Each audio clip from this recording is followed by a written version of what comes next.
ve bir akşam çağıydı. Ümidler ölmemişti. Ümidlerim sağıydı.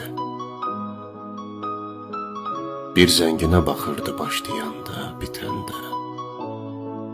Ürək heç mi əsmədi, sen yanımdan ötende? Gittiğin yerlerde bəs güneş güzel batırma.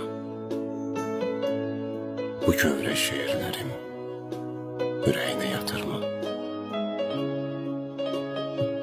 Bura yaman soyuqdur, payız bitir yavaştan. Yığıb qarı şaxtanı, qışda gəlir o baştan. Sen tek soyuq değildi, gələn qərib qışımda. Sənə məhəbbətimdi, duamda, qarğışımda. Demə sevən eyləməz sevdiyinə qarğışı. Necə qarşılayım bəs sənsiz gələn bir qışı? Unutmağın müddəti həftə, ayma, ildimi? Ölən ümidlərim bəs qarğışan deyildi mi?